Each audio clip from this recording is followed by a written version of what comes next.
Those of you who have not kept up with how much we know about the genome should pay attention to this, because you'll be amazed at how precisely we can look at things.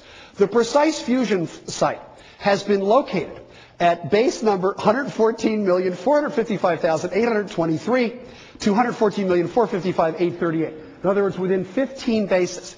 And you'll notice multiple subtelomeric duplications, the telomeres that don't belong, and lo and behold, the centromere that is inactivated corresponds to chimp chromosome 13. It's there, it's testable, it confirms the prediction of evolution. How would intelligent design explain this? Only one way, by shrugging and saying, that's the way the designer made it. No reason, no rhyme. Presumably there's a designer who designed human chromosome number 2 to make it look as if it was formed by the fusion from a private ancestor. I'm a Roman Catholic, I'm a theist. In the broadest sense, I would say I believe in a designer, but you know what? I don't believe in a deceptive one. I don't believe in one who would do this to try to fool us. And therefore, I think this is authentic, and it tells us something about our ancestry. Third thing that was abundantly clear at the trial, these great icons of intelligent design, the things that are supposedly unevolvable, they've fallen apart. Example, specifically taken apart at the trial, the notion that the bacterial flagellum couldn't have been produced by evolution, or the blood clotting cascade, or the generation of biological information. I don't have time to talk about all three, but I'm going to show you two of them. The notion that these complicated biochemical structures couldn't have been produced by evolution has been championed by Michael Behe. And Behe has an idea that he calls irreducible complexity. And he says, you can't evolve these things because they're irreducibly complex. Notice what he says. An irreducibly complex system can't be produced the way that evolution works, by numerous successive slight modifications of a precursor system, because any precursor to an irreducibly complex system that is missing a part is by definition non-functional. These are multi-part systems. And he's basically telling you that the 30 or 40 proteins that are in here, they all have to be together or there's no function. And since natural selection does have to work gradually, I agree on that point, it can't produce 20, 25, 26 proteins knowing what will eventually happen, because natural selection is blind, which is indeed absolutely true. So the poster child for intelligent design by any standard, it shows up so often, it really could be called the poster child, is in fact the bacterial flagellum. This was mentioned so often in the trial that the judge, probably from fatigue, got a little sarcastic about it. One of the attorneys said, Your Honor, when we reconvene, we're going to talk again about the bacterial flagellum. And the judge at one point said, oh, goody. The last expert witness for the Board of Education, a biochemist named Scott Minnick from the University of Idaho, was called up to the stands to talk about this. And since Behe had talked about it, and the lawyers had talked about it, and they had argued about it, and I had talked about it, as I'm going to show you here, for a second, Minnick got up there, and he said he was going to talk about the bacterial flagellum. And the judge deadpanned, well, we've heard that before. And Minnick turned to him, this is the best line of the trial, Minnick turned to him and said, you know, Your Honor, I sort of feel like Zsa Zsa Gabor's fifth husband. I know what to do, I just don't know how to make it exciting.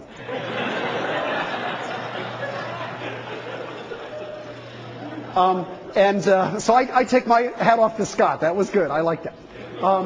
So what is this argument about? Here's the argument in very simplified form. If you have a complex, multi-part biochemical machine composed of many parts, its function, everyone agrees, can be favored by natural selection.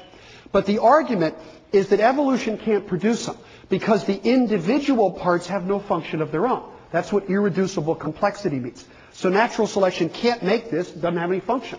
Can't make that, can't make that. Therefore, you can't evolve a structure like this.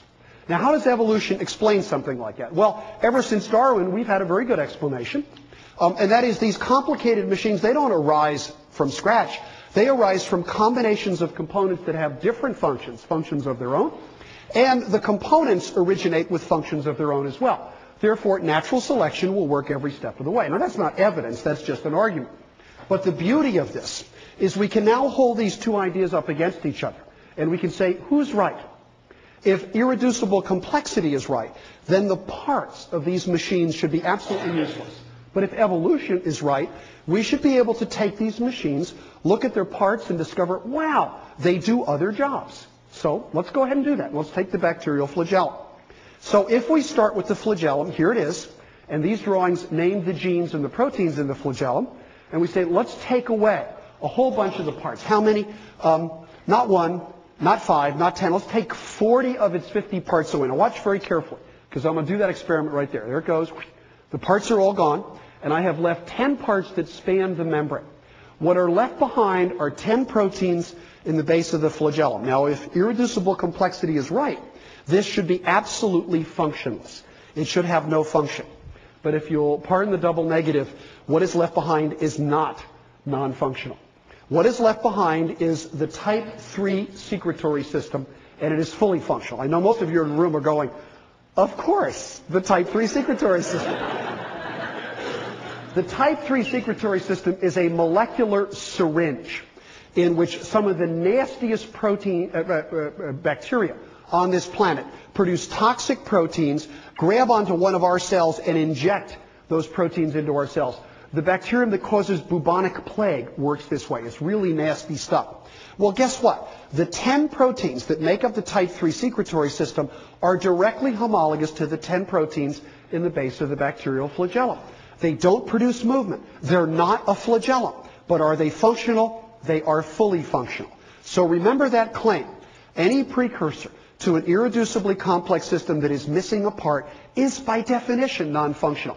This guy is missing 40 parts, and it is perfectly functional. What that means, there's no other word for it, is that that statement is wrong. Now, that's not an incidental statement. That is the heart and soul of the intelligent design argument. And in this case, it turns out to be wrong.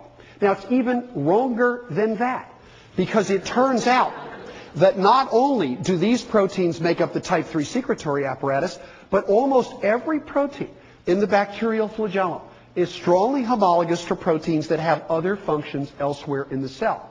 And what that means is when we look at this wonderful icon of intelligent design, a careful analysis of the flagellum actually matches evolutionary theory, namely the parts should have functions of their own and not the intelligent design prediction. And that's simply a fact. Now, intelligent design does no better when it talks about blood clotting. I'm sure you all know that blood can clot, and many of you who have had the misfortune to take biochemistry as a college course also know that there is a complicated pathway of proteins that is responsible for blood clotting. Dr. Behe argues, and intelligent design argues, that pathway is irreducibly complex. And again, what does he mean? None of these proteins do anything except clot. In the absence of any of them, blood does not clot and the system fails. So the argument is the reason we know a creator had to create it or design it is because all the parts have to be present together. And the reason we know that is in the absence of any of the components, blood doesn't clot and the system fails. Now, this is an argument made by Michael Behe, but it's also an argument that the Dover Board of Education wanted to present to their students. They got 60 copies, 2 classroom sets, of this intelligent design textbook, Pandas and People. Pandas and People makes the exact same claim.